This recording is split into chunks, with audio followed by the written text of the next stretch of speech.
O modelo de periodização tradicional, ele foi proposto mais ou menos aí na década de 50 ou de 60 do século passado. Tá? Então, 1950 e 1960. Não tem muito tempo assim, mas se ele começou a ser empregado, se ele começou a ser racionalizado, contextualizado nessa década, nesse período, você precisa entender que o processo de construção do modelo, ele começou antes, né? Eu não tenho uma ideia hoje, amanhã eu coloco em prática, eu já tenho toda a teoria montada sobre aquilo. Não é assim que as coisas funcionam. Então a gente estuda sobre determinado assunto, pensa sobre aquilo, parece fazer sentido, você cria uma teoria em cima daquilo, começa a colocar na prática, algumas coisas funcionam bem, outras nem tanto, e você vai modificando, e a gente tem hoje em dia uma proposta aí de modelo de periodização tradicional.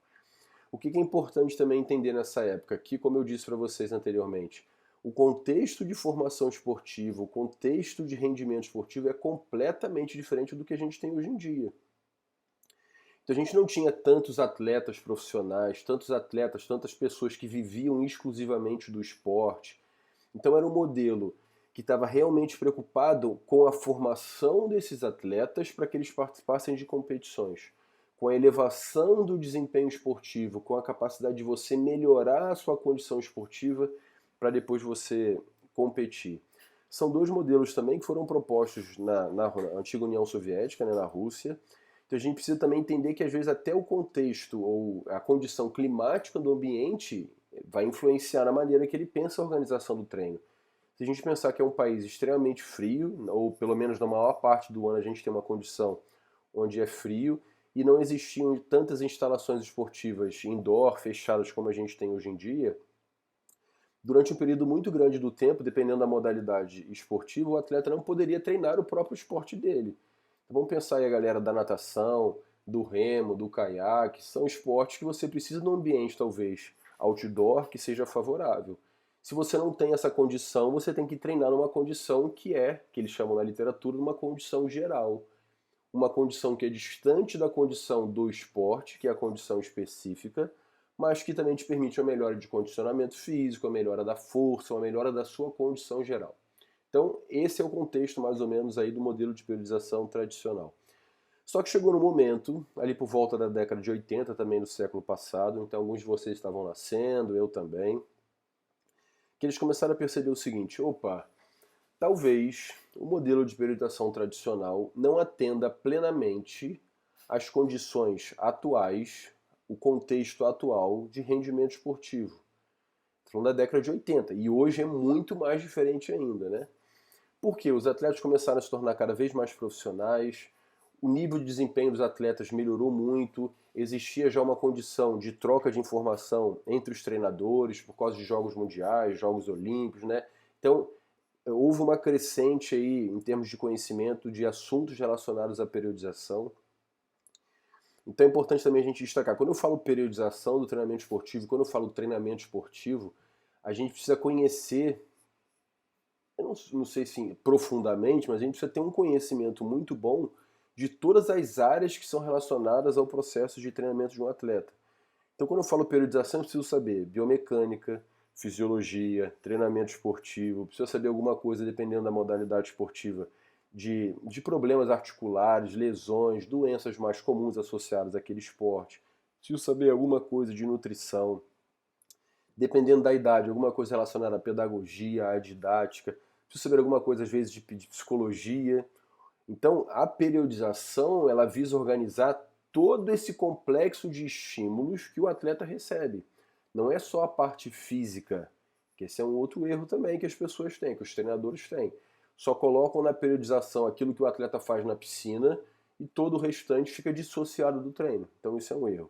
Então esse modelo de periodização em blocos, ele tentou solucionar esse contexto esportivo que foi diferente, no sentido dos atletas terem que competir com muito mais frequência e terem que ganhar com muito mais frequência. No modelo de periodização tradicional, que é o que está na esquerda, por exemplo, no início ele defendia um ou dois picos de rendimento por ano. Então imagina, um atleta treina durante um ano para ter um ou dois picos de desempenho, para participar de uma ou duas competições muito importantes.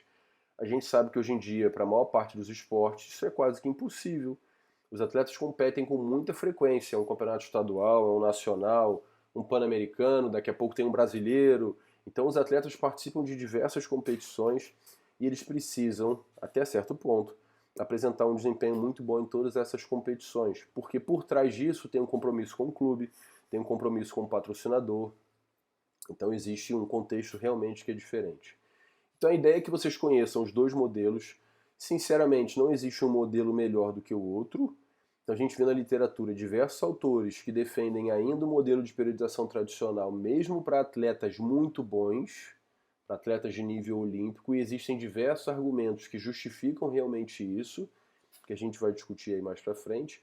Então a ideia é você entender os dois modelos, as duas propostas, e você pensar para a condição atual do seu aluno, do seu atleta, daquela pessoa que você trabalha com condicionamento físico, que é um atleta amador, o que é melhor para ele nesse momento.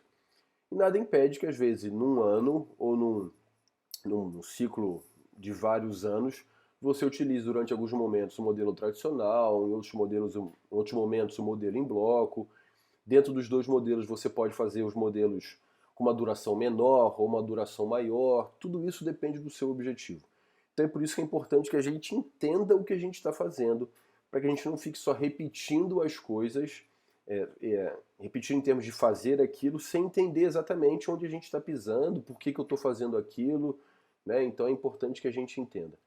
Como eu disse para vocês, existe uma diferença entre esses dois termos, periodização e programação ou periodização e planejamento.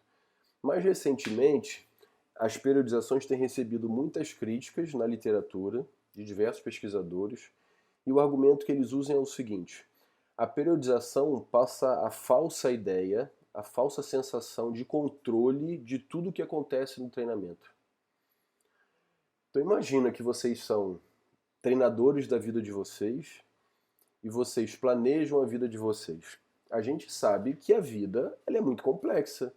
Às vezes você acorda de manhã e você fala assim, eu tenho que dar aula agora, depois, sei lá, vou pegar meu filho na escola, depois eu vou treinar, depois eu vou estudar um pouco, depois eu vou fazer não sei o que lá. Beleza, essa era a sua programação daquele dia.